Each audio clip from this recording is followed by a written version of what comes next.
Recording. Hi, everyone. Welcome to the session on how to promote your work. I'm Isabel. I'm the founder of Allight Networking. I recognize some people here that I see.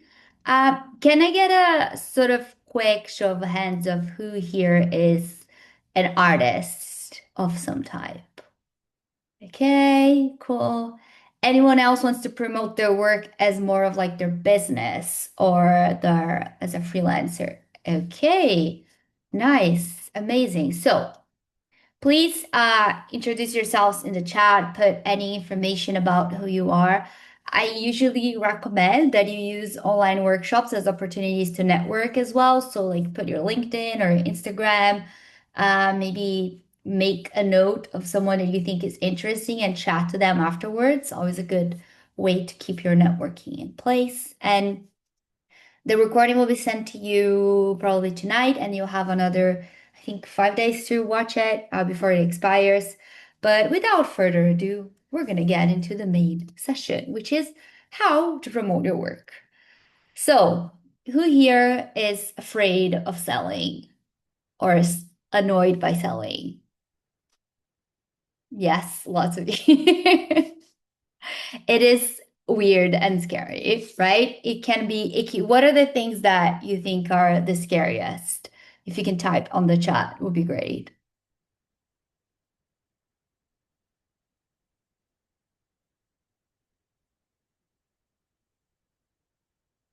Oops. No one knows. Okay, we'll continue. Oh, someone answered. Showing my work the scariest, knowing your public. Okay, awesome. If there is one. I don't know who wrote this, but that's hilarious. Okay, so here's the thing. The first thing we need to do is to remove the ick from selling. Because the truth is that good work deserves visibility. And essentially, what you want is to find your people or your public, as someone quickly pointed out, and get them your work because it's what you need. So, if I get a hole in my wall and I think, oh my God, I need to find someone who can fix this hole in the wall. And suddenly someone tells me, look, there's this guy and he fixes holes in walls in 5 minutes or less.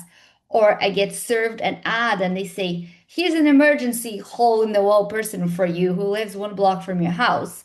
I will be actually really excited that someone served me this element because this is exactly what I need, right? It's about finding things that you actually want or need and making it easy for people to get it. Now, humans are not the most rational creatures, okay? We do a lot of things through emotion. So it isn't really just about selling the correct product or service to the people that need it the most. It's also about storytelling. It's about connection, right? Why do you want to buy this thing as opposed to that thing? Like it's the same.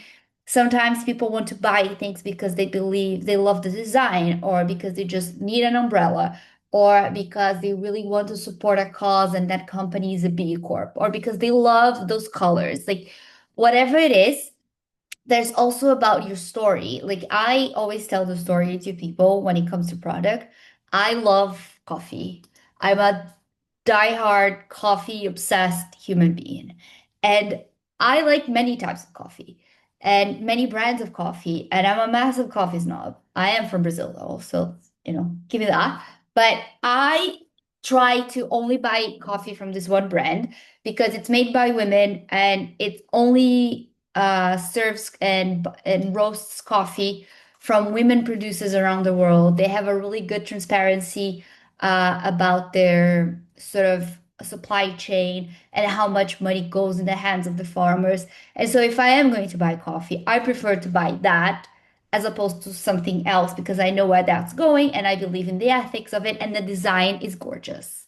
It's beautiful. So those are the elements, but each person will decide based on it. But the truth is that, we all need things in our lives. And if you can make it easy for those people to find you, that's all you're gonna do. Honestly, there is no screaming here, no face getting really loud. It is about let's remove the ick because it is part of your job to get people to see your work. Okay.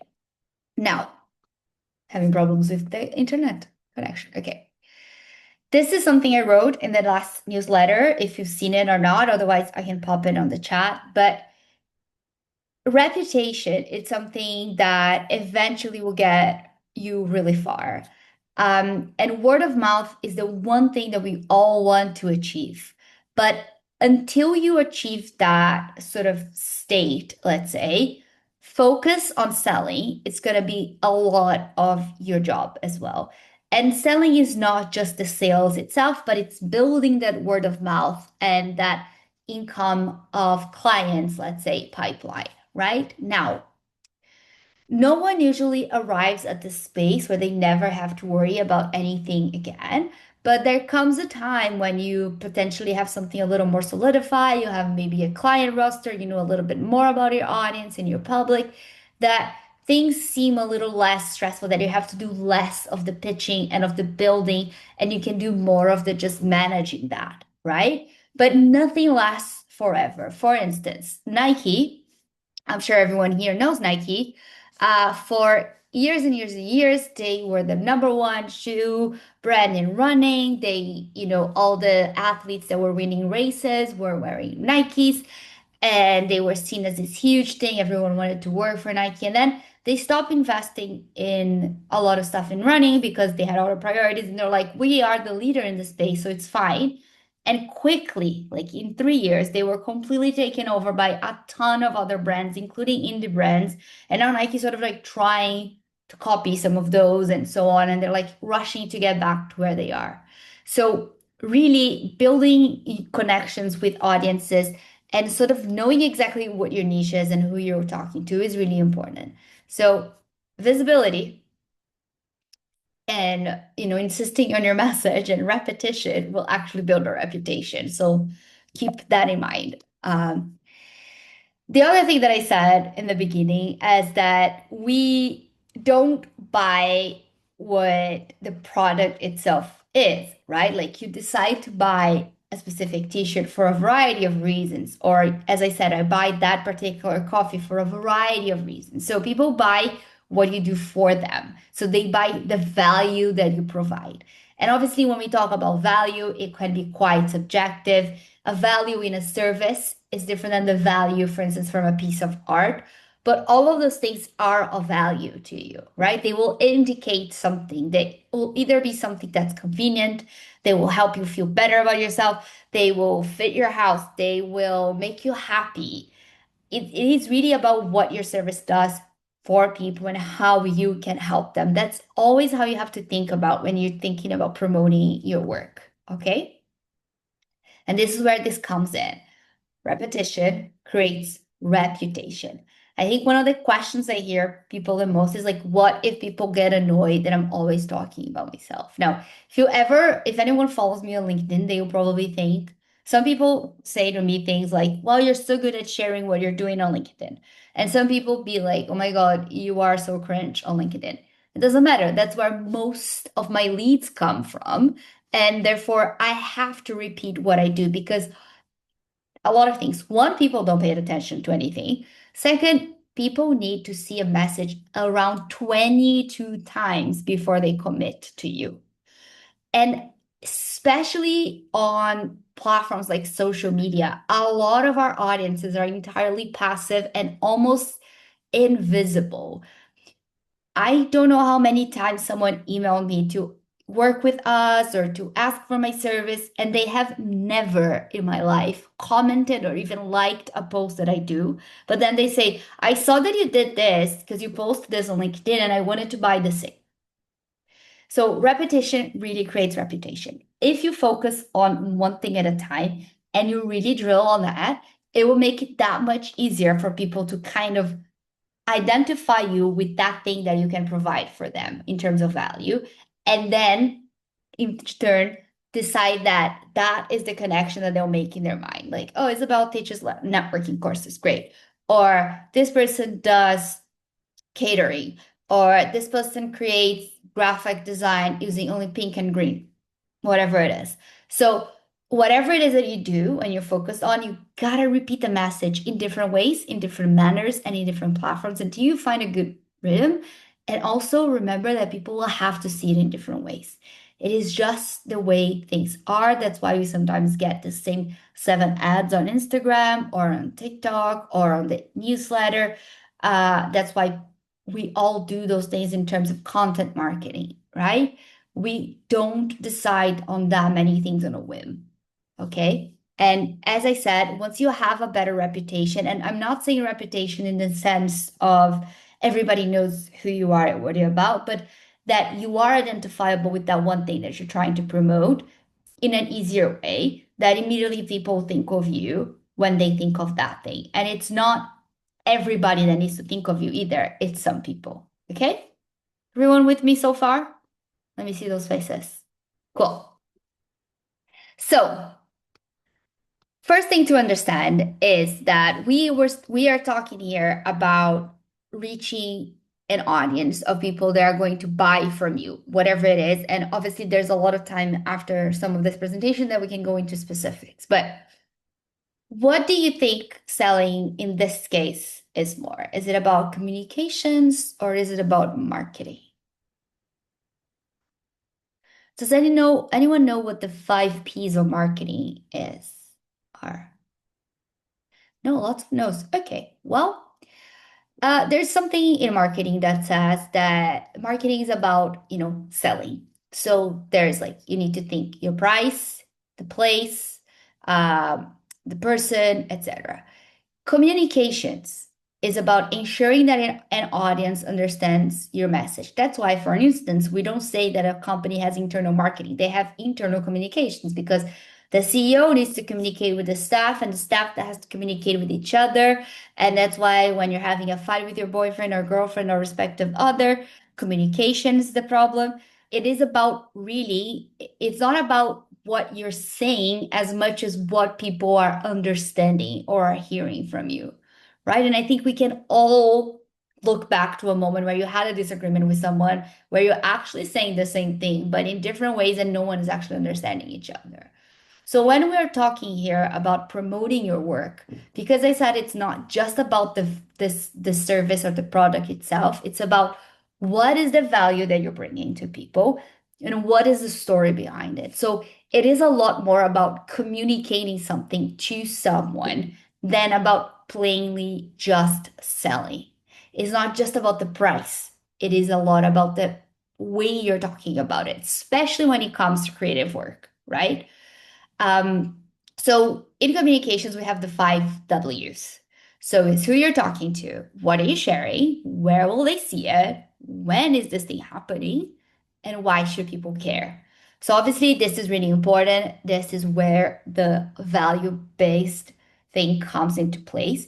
But if you start whatever project it is and actually think about those 5 questions, you will be so much further ahead than if you're just blindly trying to decide where you're going to go, right? So, who you're talking to is who is your audience. You don't need every single person in the world to want the same thing as you because almost no one likes the same exact thing. And there are literally billions of people in the world. Most of you, as I understand, don't need billions of clients. You need a number of clients.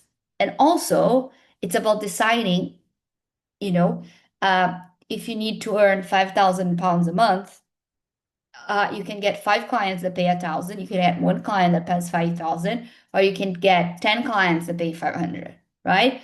So it is about who you're talking to. Like, who is this person? Why do they need whatever it is that you want? Then obviously, where are they going to see it, right? Where is this going to be shown? How are they going to come across that? What is it that you're sharing? When, obviously, and why? The why is obviously crucial. So those are the things that you need to consider to make sure that you get to your audience wisely. Okay.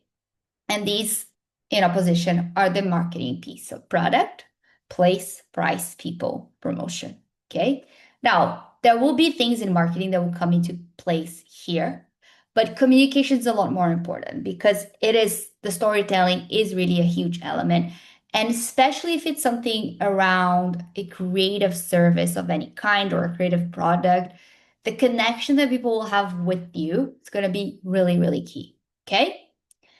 Now, how do we figure out who the hell is our audience? I think someone made a question afterwards, said something in the chat about who is your audience, and there's lots of ways to figure it out. It's deciding, maybe you've sold an artwork before. Maybe you went to through three fairs to sell art, and in one of them you sold 10, and in two of them you sold zero. Okay, what was the difference? What's the amount of people? What type of people were hanging out there? Okay, maybe your clients are freelancers. What type? Where are they based? The better you can decide who this person is, the more accurate it's going to be. So I would like to propose like a 1 minute exercise. Let me see everyone here. Okay, so what we're gonna do is I want you to think about a person, okay? Who is your ideal client? So this is an exercise I did once with an accelerator program, and we had the funniest answer from someone. They do like design websites for some tech companies, and they answered was, my client is called Laura. She is an executive director and she's a hardcore capitalist lover, which I found hilarious. And she played paddle and she dressed in specific clothes. So the better you can visualize this person, like give them a name, figure out what do they do during the day, like what are some of their hobbies and their interests. If you can create this personality, I would love it. So try to write it down. I'll give you like a few seconds to do that and start writing this down, and then we'll present them at the end. Okay. So just have a think of who this person is. Um, and I'll give you all like a minute to start writing down. Like, do they have a dog? Where do they go? Where do they hang out? Do they drink coffee? Like, what other things do they like? Do they like to shop at Gani, or do they buy, I don't know, Louis Vuitton, or like what is this person, you know? Okay.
Yeah, I see some pens down, so I'll keep going, but please keep writing if you want. And remember, we'll get to the point of sharing, okay?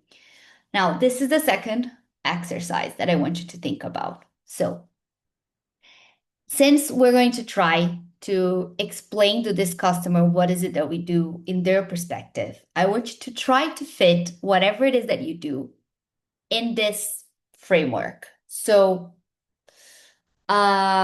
let's see. I'm gonna get an example. I'm looking. Okay. I I help mothers to uh, remember their pregnancy by shooting intimate portraits at their home in a artistic way that's not like bright light and blue outfits or whatever. Like, or I help creatives to figure out their next career path by giving them a three-step plan so that they know what to do without wasting time, whatever it is. So, for instance, Amazon, which I know a lot of us know it's evil and all that, but whatever. What is the number one thing that Amazon gives to people? Does anyone want to share what they think it is? The chat. What's the number one value that Amazon would sell, for instance? Ease, speed. Yes. So convenience, right? So it's not really about the product as much as it's about the convenience. That's the main trait, right? So the value is how convenient it is. Like you don't have to leave your house, it comes straight to you and it comes fast, and you don't have to go somewhere to talk about it. Now, the merits of that and how it's disrupting the world are not here, but that is part of the appeal, right? So the coffee brand that I spoke about, I think they help uh, earth and climate conscious and I guess like feminist customers and coffee lovers to drink the best coffee they can at home while feeling good about their life choices or whatever. You know what I mean? So it is with coffee delivered at their house, freshly roasted every 2 weeks. So it is about you're solving that issue. Now, you can do this with almost anything. Of course, it's going to be a bit awkward when you're like selling a piece of art or if you are like a theater company. But like I used to manage a theater company back in Brazil, right? And one of the main things we did was we had a core tenet into our program, which was to consistently offer readings like enact classics of theater that have been forgotten for a long time with a focus on bringing young audiences so that they can be a part of theater. So the way we would do it, for instance, when we did our first play for young audiences, was this is years and years ago. Okay, I'm old, so bear with me. But there was something called blogs at the time, and that was it. I think we barely had Instagram, but I think we didn't even have it, but there was like we created this blog. The play was about like romantic love, etc. So we asked everyone to share what was the one like heartbreak song in their lives to help us create the soundtrack for the song, show, etc. So there was a lot of co-creation with young people, and then it was like massive success. We had all these kids in like school uniforms going to see theater, and everyone beginning was like, "Oh, no one's gonna come." And we're like, no, we know our audience. We are making theater for young audiences who want to see themselves reflected on stage, but everything else is really either for kids or boring, and they're like 14. So it is really about what you're doing as well. Okay. So think about your audience in that way. So try to put that in any way you want. And I would just give you another minute to do so. And then we'll carry on. Everyone okay with the exercises so far?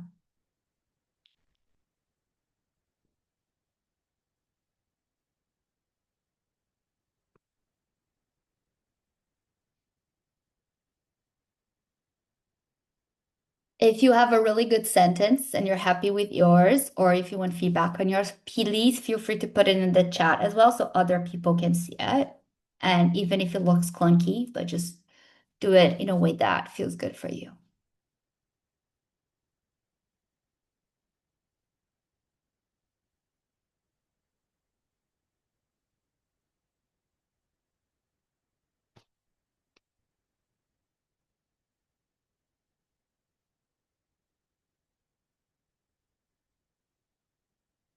Okay.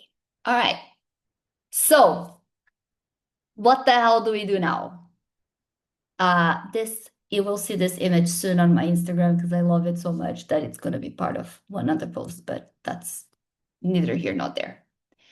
Let's think about reaching your audience. So now you kind of have a guess of who they are.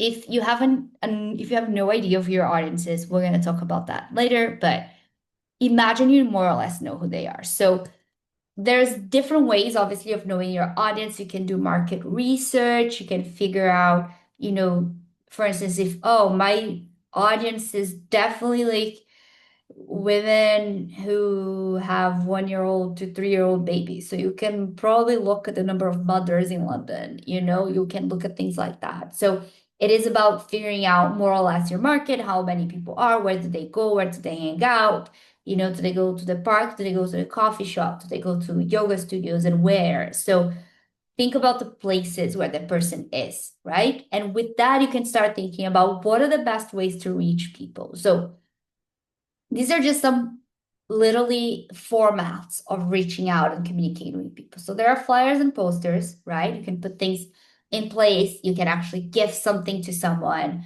So that could be like, there's also like event listings. So you submit your information to be listed somewhere that lists like tons of events. So there's like Time Out, right? It's a famous event listing platform like Art Rabbit or Art News or Arts Admin or I Networking, we share events, for instance. So there's different places, right? The dots. Now, email outreach. Obviously, you can not only email people directly, right? That's great. Newsletters, if you have your own, or if you want someone else to share yours. Social media and your website. So that's your digital footprint. So that's one way to reach out your audiences. Then cross promotion, which I don't know if anyone knows what that is, and press. Press is obviously when it goes out and it's in a magazine or on the radio, or if you go on a podcast or anything like that. Now, does everyone know what cross promotion is? I literally saw at the same time someone do this and the other person said do this, which was incredible. Okay. Uh no. All right. So if you do know what cross promotion is, just bear with us. So in simple terms, cross promotion is exactly that. It's someone saying, hey, I have a show coming up and you have a show coming up after mine. So what if you share my exhibition and I'll share yours to my people? Simple.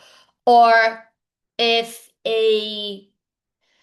um a shoe company, a running shoe company. Sorry, I'm looking at a running shoe thing. That's why the running team is so on brand with me because I have this thing in my desk for no reason and now I keep thinking about running. Anyway, so like a running shoe brand is doing a run club and then there is this like, well, our runners are really into non-alcoholic beer. So then this new non-alcoholic beer brand says to them, okay, cool. So can we put some products there and announce that we have a new flavor coming up? So then, it's cross promoting things. So cross promotion is incredibly valuable. It can be, made in so many ways. And one of the main things that cross promotion is useful for and why it is useful is because it is already based on an audience that someone else knows and connects with.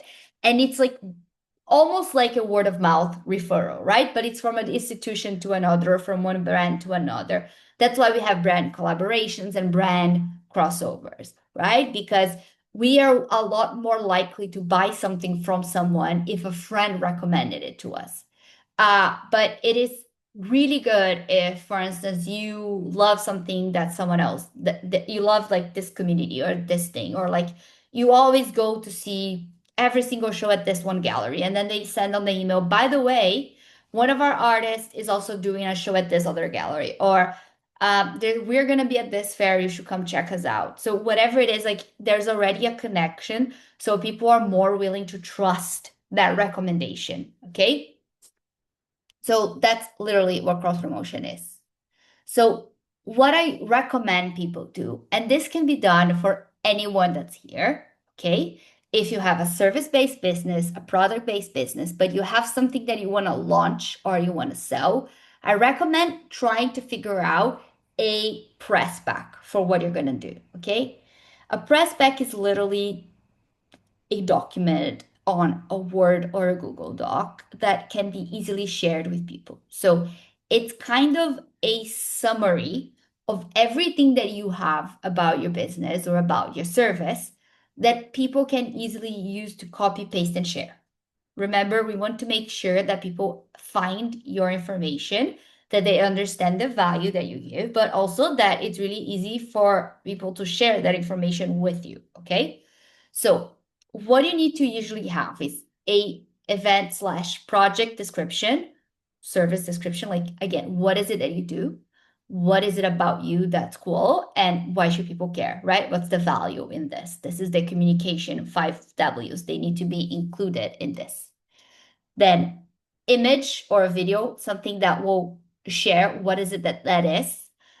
If you're like doing a service and you know, it could be a testimonial, it could be you in action, lots of different things that can be done. Date, hours, any essential information about your project, and if it's like a play or if it's an exhibition, when, how, where do the people go for it? Any links that people must have to book, to get a call in, to go visit, to book a ticket to our SVP, whatever that thing is. And then sample posts for people to share. Now, this is key. Once you have your 5 Ws defined and you can write this thing succinctly, then you need to write on the point of view of someone else.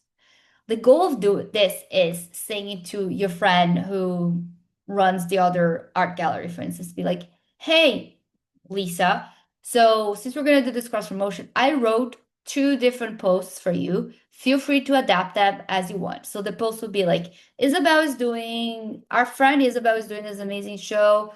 We recommend you go see it before you come see ours, whatever. Here's the link. So what this means is that you're doing the work for everyone else. All you want is for people to literally copy and paste that information somewhere. If you can make it easy for people to help share your message in like 5 seconds or less, they will be more eager to do. You can do the same creating WhatsApp messages for some groups, and it's the same sort of idea from when I tell people to network. Of when I first moved to London, I didn't know anyone, and I wrote an email to people back home in Brazil and said, hey, I'm moving to the UK. I want to meet people in the arts in general, anyone doing anything creative. I need 15 minutes to talk to them just to understand this market. It's all I need. If you know anyone, please send them this email and introduce me. And literally, people didn't even have to say anything. They would like go forward, email, hey, can you help my friend see below? Bye. Like zero difficult thing to do. So it is about making it easy to copy and paste your own message in different places, but also to get people to share your message for you. Okay. And this is the more like, let's say, practical aspect of the whole thing. We can, of course, talk about launches and things like that, but you do need to have some sort of one document where every single information about your business or your service is provided in simple terms that you could easily share with anyone, that you could share with someone who writes a newsletter, someone who's writing a blog, someone who's, doing Instagram, anyone, and also your audience. So the better you can do this using those 5 Ws, the easier it will be for you to then figure out like, oh, you already have your copy for your flyer, or you can just copy and paste that one information on all event listings, for instance, or you can use that on different email outreaches. So I recommend, once you figure out what's the best place to put people in, that you do this thing. Okay. Now, let's talk about pitching a little bit.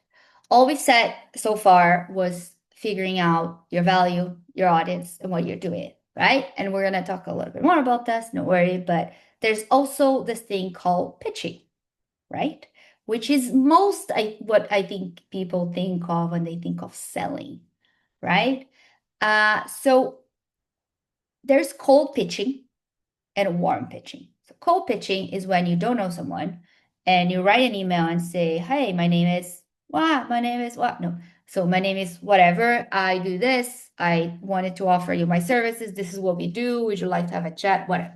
So you get emails from some database and you email people like a crazy person. Okay. Lots of people do that. It's totally fine.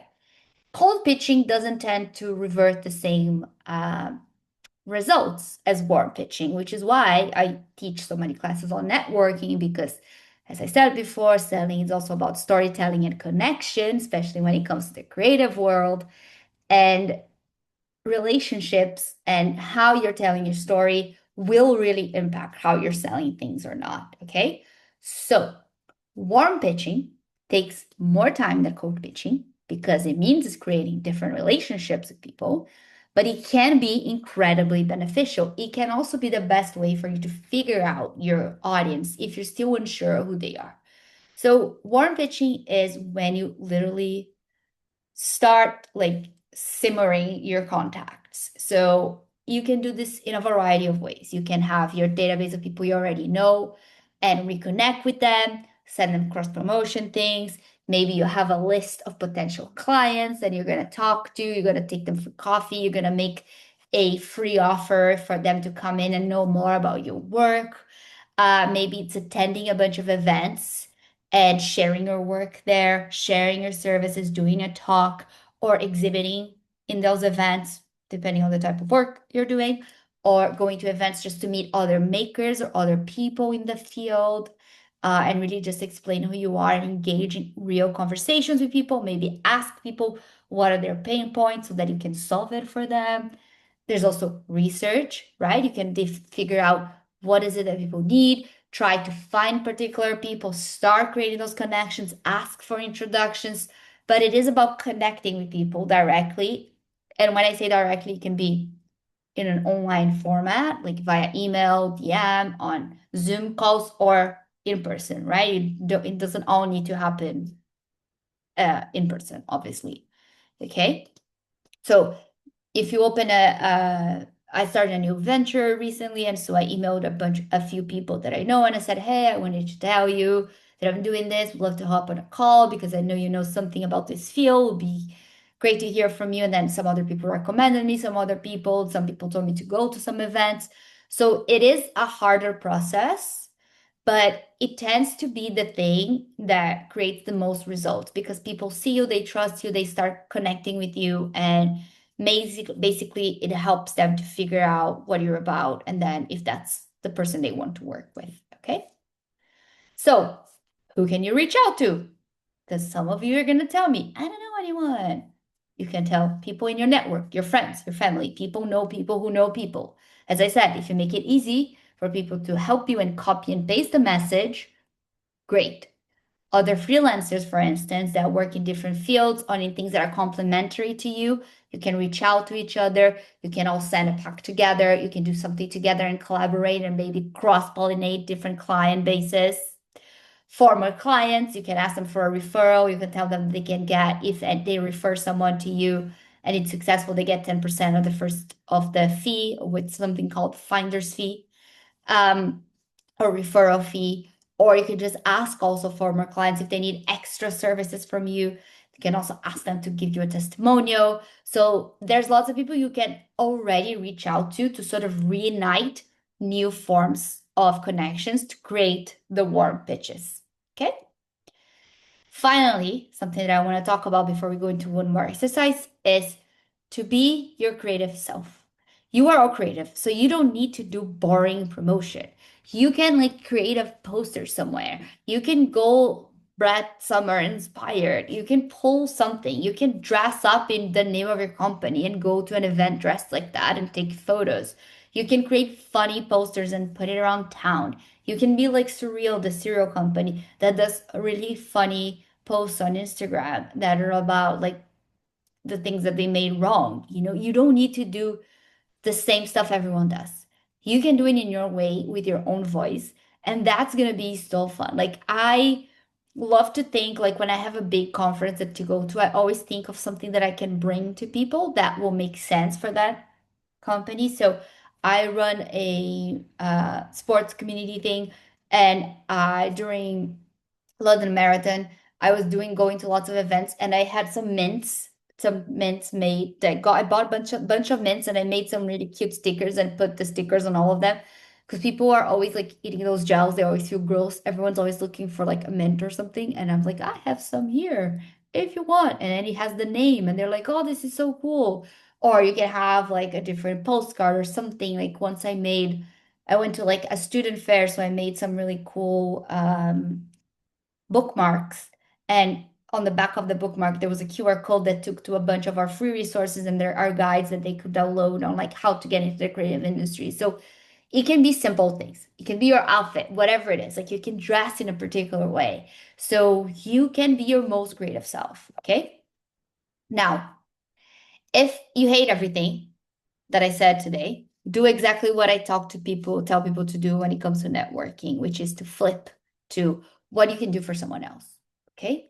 So instead of thinking like, oh, I have to, you know, sell tickets to this play, maybe think about, you know what, I'm going to do a talk on how to create a play for young people, or I'm going to share assets or things that help me come this far.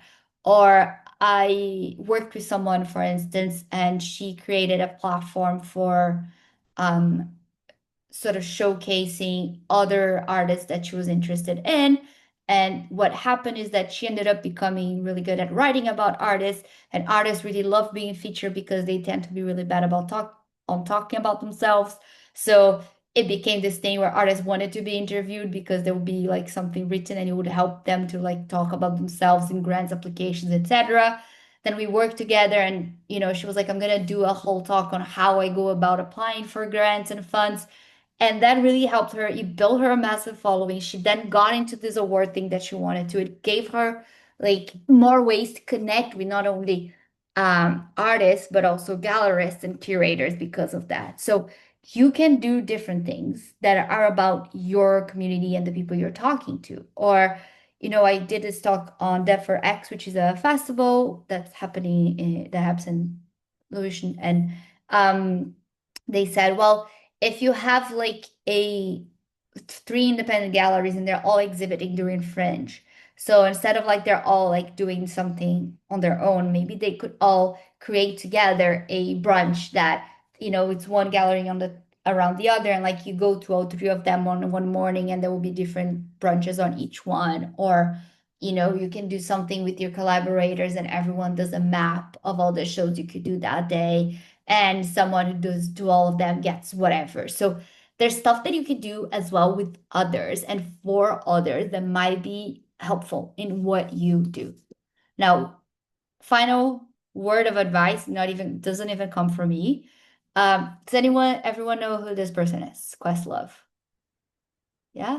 He's from The Roots. He's, been in music for years, and he was interviewed recently at a podcast, and someone said like, how do you keep such longevity in the music industry, like it's been ups and downs, etc. And this is what he said. He says you show up like, and this is brings it back to that whole thing about reputation. He says a lot of times I'm not the first person people call for something. Sometimes I'm the second, third, sometimes I've been the fifth, but people started calling me because when they invite me and they ask me to do something, I show up. So if you keep showing up consistently, at some point people like start seeing you and they're like, okay, that person is reliable, that person is there, that person does that thing. So it is about visibility and repetition. It builds reputation. So you really have to show up. And honestly, I can say this in different ways, but like showing up is most of the battle. Sometimes you're gonna go to a networking event and maybe you're not gonna talk to anyone. But if you went and you showed up, you actually learned something. You're gonna see something, you're gonna figure something out, and you're gonna learn how to do it better next time. So you actually gain a lot from just putting yourself there in spaces. Okay. Now, I'm gonna talk a little bit about the Q&A. I do want to hear everyone's character if we can. Um, just as a note, we do have our platform, we have our Substack, we have newsletters, we have tons of resources. This first post here, which is always in the middle, it's called No Gatekeeping, has a list of different resources from templates to guides to free access to things to where to find opportunities. So it's actually like a big like roundup of everything you sort of need for creative careers. It has stuff on business, stuff on funding. So hopefully that's useful for you. We also have our mentoring applications open until Sunday. So if you're part of the newsletter, it's the last time to get it. And yeah, things like that. So it's enough from me. I do want to open up the floor just so you are being recorded. Okay, so keep that in mind. If you prefer to ask a question in the chat, feel free to do so. I would love it if anyone wants to just share who their audience is, or if they still have no idea who their audience is, it's also fine. But does anyone wants to share who their character is? Oh, I need to unmute you guys. Sorry. That's why no one's talking to me. How do I do this? Chat. Okay. Sorry. Didn't realize you weren't allowed. Now you should be allowed. Can anyone try? Cool. Anyone wants to share who their person is? Introduce their character? I can go. I wrote something down before, but Nice. my character is very short. I just said her name is Rachel and she's the CEO of a boutique gym. That's all I wrote. Okay, good. A boutique gym. Yeah. Okay, what do you do, Nana? I'm a graphic designer, but for my own freelance work, I would like to do website design and development. Okay, cool. So she would be your ideal client because she's like short on time, is a small business. Yeah, so for the other sentence I wrote, what I have up here, I help small businesses achieve increased growth and awareness by creating websites that have high impact. Kind of That's sounds like great. ChatGPT. Now I'm rereading it, but I just I just wrote it out. That's yeah, that's fine. You don't actually have to use that sentence. There are other formats for that, but it's just important for us to understand that when we're talking about whatever it is that we're trying to sell, the most important is showing what you do for someone else because people are selfish. But also they want to know what's in them from there because they are trying to purchase from you. But it is about like what is the benefit. And again, the benefit is subjective, right? In different ways. Like, because even in design, people will get a designer because they like the style, right? Or they like the storytelling or like how you do things. So it is, it is also about your personality and your view on it, right? That's why we have so many creatives and so many of us and everything. But thank you for sharing, Anna. Does anyone has questions or want to share something or want more insight into any of the elements? Yes. Um, I kind of struggled to define my audience, I think, because so I run a theatre company Okay. and we do a lot of grant-funded work where we're working with communities, and so a lot of our purpose is around how we're serving those communities. But at the moment, we're trying to branch out into more, I guess, corporate work, running workshops for workplaces, for schools, things like that. And so trying to define down the audience was quite I found quite difficult to do. Do you Yeah. have any advice on how to like separate your values, if that makes sense, or how to find something that works for everything when you're working across like private and public? Yeah, no, that's totally fine. I think that's you would just think of them definitely as two audiences because you have one company with two services. It's if you are, I don't know, a company that makes both I don't know, what's something that just men have? Like, I don't know, something for beards. And then the other thing is like period product. And the one company does both products. Obviously, they have two different audiences, right? Uh, Not obviously, but probably, right? So you would have like your private or like your corporate structure, and then you will have your community as your sort of other audiences, right? So definitely do them separately, I guess, with the community side of things. From what I understand, if you're already doing work, you probably have a better grasp on who they are, especially if it's funded work, because you need to gather lots of data. Now, with corporates, it is about figuring out things like who is the corporate, what size, what do they need to hire you for, what's the benefit. So depending on what the benefit, like what is the team size? Do you want to talk to companies that have 20 people, 15, 100? Like lots of charities do things for corporates. And so it is about figuring out what's the value for them. Is it about team bonding experiences or is it about a benefit for a particular type of the group? Is it for the development team to get better at speaking? Is it for banks and for people to present, to learn how to present work? What it is, the value, and then figuring out, okay, we actually think the best value is this and that. And I would also do some research then on both which companies actually have those sectors, what are those sort of areas in those companies called? Are you going to talk to marketing or are you going to talk to HR? And also look at competitors, like look at people that you think are doing it, even if it's a slightly different thing. For instance, if you're thinking you're going to do team bonding, you're going to look at, I don't know, Leafage, which is like a team bonding experience when you go and like create plant stuff together, or like cooking classes, which is a team bonding experience. And you're going to look at those and be like, okay, this is maybe corporates of 50 people or maybe 100. And then you start to define it in specific terms so you can start to figure out who you're going to be talking to, right? In which companies. Because if you think about, I serve all corporates, probably not. Some corporates have different, uh, you know, every company will have their own sustainability and social impact goals, which in any website they will have that clear. So you can see like, oh, they're more invested in sustainability or in young people, or they don't care about anything, or, and then you can start figuring out. You can also ask people in your network of anyone that works in a corporate to have a chat with you to see how they go through those things and what's their like process. Corporate bookings take a bit of time, but the good thing is that once you usually start, if you do a really good job, they keep coming back because it's easy for them to keep the same thing.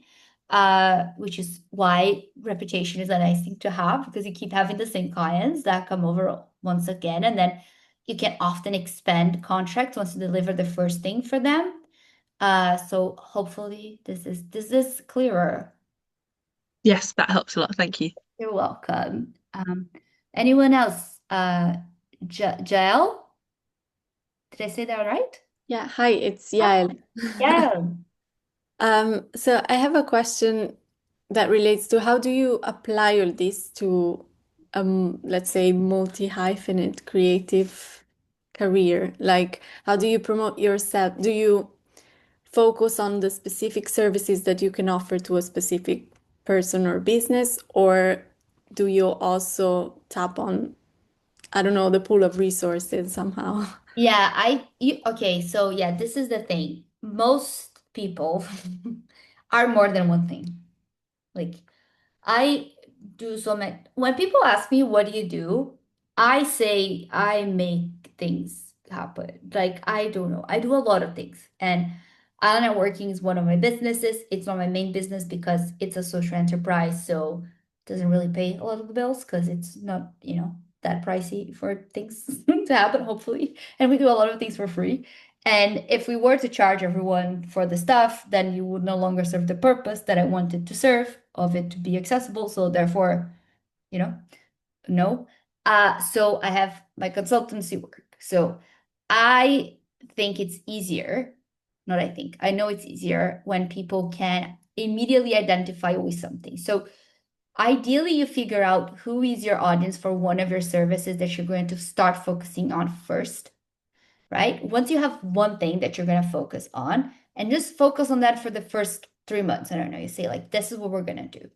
And once that's solidified and start having more leads on that coming in, and you have a better flow, you can either expand that offer to people in your network, or you can say, I also do this, this, and this. But if you go to people and say, I do this, this, this, this, and also this, this, this, it's gonna look like you just do things. You're not an expert in anything, and they won't really understand what's the total value.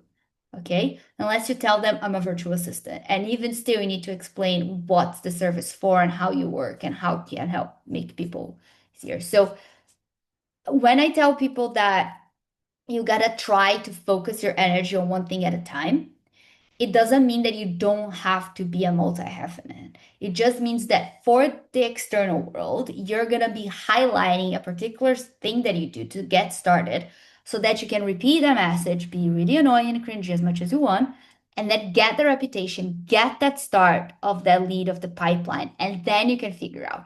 You can also use it to try out which one maybe of your offers is better to do that. So you start focusing on one. If that's not working, you pivot and try something else. But honestly, one thing that you're really well known for, it's going to be helpful to open doors to then start expanding those things and adding more to the table.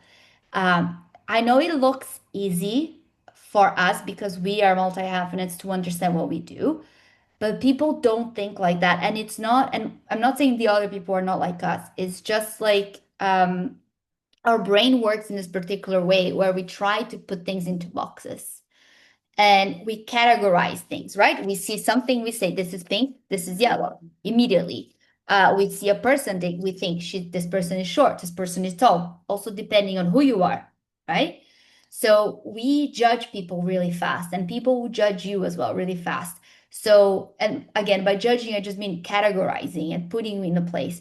So if your messaging is confusing, it just means that they won't buy from you because they don't totally understand what that's going to help them with. So the more concise you can do it, the better it will be. And then you can start adding things to it. And it's totally fine to have more than one thing. A lot of us are, but people do focus on things at a time. Like for instance, Emma Gannon, who's a writer, she has a newsletter, which is really nice. She wrote many books. When she's on book launch mode, she almost only talks about the book. And then she'll go back to talking about the newsletter and the podcast and whatever, but you gotta like focus on one point so that people remember that messaging, and then you can add on to other things. Yeah. Yes, someone else. Talia. Hi, I wanted to ask Hi. something. How are you? Um, Looks to me, I think the most disappointing thing at the moment for me is how much time goes into social media. It's like I feel like social media for work is like cleaning your apartment or doing groceries. It's like something that honestly is just maintenance work. You have to be there all the time. Sometimes saying cringy things like, I'm excited to share with the world that I did this tiny thing, whatever. And I'm like, I don't have a passion for social media. I know it's needed. I know this is how you connect with people, but I really hated how much time it goes every single week into doing that. And of course, I'm not like big, like I'm an artist, so I cannot afford having like someone to do it for me. I'm gonna do it myself. Yeah. I just want to know how can I simplify that, right? I don't know. I guess everybody else is in the same situation, especially because you have so many platforms. Everybody's in a different platform. So you have to be everywhere at the same time, No, I sharing think your message, and it gets so confusing. And I think that's the main mistake. So Talia, can I ask you what type of artist you are? so at the moment, I do performance art, socially engaged practice about climate change, inequality in the global south, how our actions here in the north create poverty in the south. So basically, I'll say that my ideal client, because you asked before, would be, well, I wrote that my client would be a museum working across different time zones, interested in socially engaged art, with a body of funding to support my conceptual art. So Yeah. lots of conceptual art that doesn't really look like a product or a brand.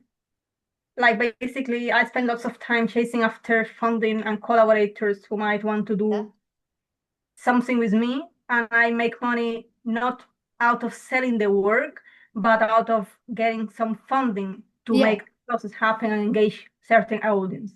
So that's why, yeah. So this is why I ask, if your clients are gonna be mainly funders and Mhm. exhibition and museums, you don't necessarily need to have a massive social media. You could literally just have a website and Mhm. spend most of your time actually talking to people, going to these events, creating those connections, messaging people, trying to get coffees in, uh, Mhm. meeting like curators, attending things like the creative learning departments, or there's something in London called CVAN London. They have a creative learning hub, which is for people working in creative learning, which is, social practice, community-based work for galleries and museums.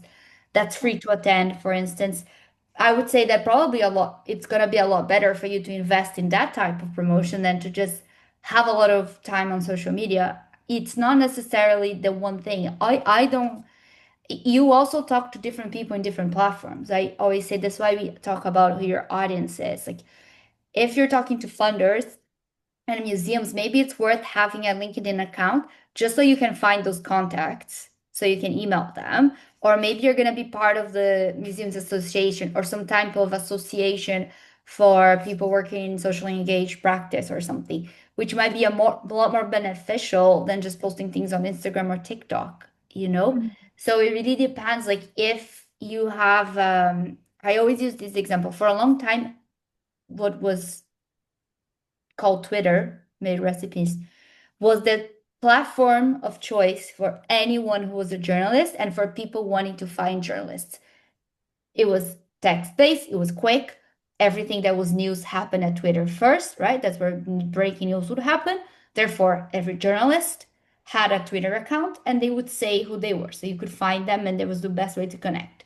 Then Instagram came to the fold, and a lot of beauty and fashion journalists migrated to Instagram because of their medium. It's a lot more visual. So it made a lot of sense for them to have an Instagram account because they could talk and post about the stuff they're writing about, their dress, etc. Right? So really, it's about deciding where is your audience and who you're talking to and where you're going to invest your energy, because you don't actually need to be like, the only point to me of social media as a person selling something that is not yourself on social media. Therefore, if you're not a content creator, that's not your main job, right? If being a content creator and an influencer is not your main job, then social media is not your main thing. It's one Mhm. avenue and one tool in the box. And it can only be used if it's giving you results. If you're spending a lot of time and it's bringing you nothing, then it's pointless. Like I like I much rather just write the newsletters because I spent days doing the newsletters. I love doing it. I think it's much better content because it's in depth. You can click on the link, you can read it in peace, you can read it at your house. Voila. It's not about scrolling. Now, most people find Ella networking because of Instagram. Therefore, I know it's an important finder platform. I gave up on Twitter years ago, and when it descended into darkness, especially, but because I was like never on it, I thought it was boring. And I was like, this is no point. Now, when I want to talk to funders, organizations, people in companies for corporate work, I post about LinkedIn and I do completely different content. It's not about the creatives and the young people because they're not on LinkedIn looking at colorful stories and memes, you know? They want something else. So it is really deciding who is your audience and is it worth spending time doing that? And once you decide, then you can figure out ways to clarify. Like maybe then you just sit down one day a month and schedule everything for 3 weeks, you know? Or you do a skill swap with someone else. But it really is about figuring out how you're going to connect with people and who you need to be talking to. Because if they're not on Instagram that or on like internet, and you don't have no pleasure in doing it, don't do it. Do something else, you know? I just want to say someone asked a question before we go about, hold on, I lost it.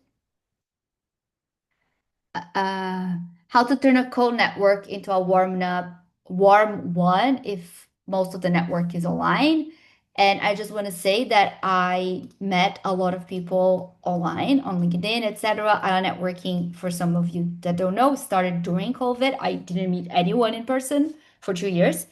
And it's really about creating connections, matching people. Sometimes you just like what people write. You write something back and then you say, this was really interesting. Oh, at some point you get a call in, you have a 15-minute chat, you know, and it is really not, doesn't need to be like super time intensive. Like I found someone called Esme, which I always share her resources on a newsletter. They actually are here as well on the no gatekeeping thing. I saw she posted something on LinkedIn. I don't know how someone reposted one of her things. She was starting this alternative funding school. I thought it was super interesting. I messaged her. She told me about it. I got under her newsletter. Whenever she sent a really cool one, I would share it and I would tell people, hey, if anyone's looking for alternative funding, this is really cool. This is happening. And we kind of became friends. And then the other day, like online connections. And then the other day, she was like, oh, we have a scholarship I thought of offering to you because, you know, you're always sharing and you have this community. So we have now a warm lead with each other because we both like what the other person is doing. It doesn't need to be super time intensive, but you do need to be actually interested in what other people were doing and be there in some capacity to share things, you know? So it is, you can meet in person, you can start online and then meet in person, or you can just have a call. So it really, there are so many ways to do it. I think online is just a great platform to find people to connect with, to, you know, meet new people, to interact, and then you can decide how to continue that conversation. But it doesn't even need to be that in depth, you know, but it's more about people getting the chance of meeting you throughout a few touch points as opposed to just getting an email deciding to buy from you right there and then. It's very rare that that happens. Because especially in this day and age, we're so skeptical. As I said, like people need to see something 22 times before they decide to buy it. So it is like intense in that way, but it can be easy. Like I don't mind like taking 5 minutes. If I see something that I really like and I think it's well done, I share it because I know this is important. And that usually creates a connection with someone. And I'm like, I really enjoy this. And then you connect with that person who wrote it. And maybe that's all you need to do to start a conversation, you know? So it is about generally interacting with people. Anyway, we're a little past the time. I hope this was helpful. I have a Talia, is that you? Yes. One question. I'm thinking about also how to stay relevant when you work in different places, like cities or countries at the same time. Like for example, I felt like once in the past I got like this opportunity to go to Switzerland, and I was there for a year, and I met these people, and it's like my network expanded in that direction, and that led to opportunity and so on. Amazing.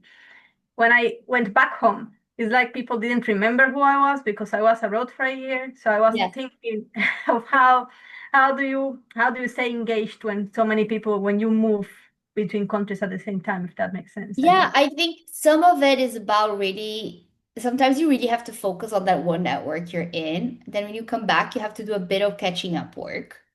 I wouldn't necessarily worry about being relevant all the time in every place, because I don't even know if that's realistic, but you could figure out ways that would make it easier, if it's having like a newsletter, if it's just like making a check-in every 3 months that you're gonna message a few people to see how they're doing. There are different ways to do it, you know what I mean? But also I wouldn't stress about being in all places at once, because sometimes we really need to focus our attention on one place at a time and then come back and then do a little bit of work rewarming leads. But if the base exists, then usually you'll be fine afterwards. Um, okay, I know we gotta go. I also gotta go because I actually have another meeting today, which is really sad, believe it or not. But I hope this was useful. If this, you know, it's helpful. If you have other things that you want to learn, if like a business 101 thing would be helpful or more networking sessions, like whatever it is, please email us a comment so that I know, because this came after I delivered a session for Deptford X and more people asked for it. So I did it because I had never thought about doing this particular thing. But if there's anything specific that you think would be helpful, please let me know. We also put on the last newsletter a call to action. Other entrepreneurs ask me to do like a strategy day where we sit down and do like a business plan, and I go through market research and how to figure out like your cash flow, your strategy, your business model. So I'm gonna try to set this up, but if you are interested in that, please just register your interest. You just need to put like, you know, which date would be better and things like that so that I know, because it won't be for like, I think would be like 10 to 20 people max to start in person. So there's options of like where to do it, etc. So please check it out. And again, if you enjoyed this, if it was helpful, please send me a note. It's always nice to hear from people if we're doing the right thing. And thank you again for coming and for sharing. And please connect with each other and support one another. And I hope to see everyone like posting about their businesses nonstop. Amazing. Thank you so much, everyone. Thank you. Thank you. Thanks, bye.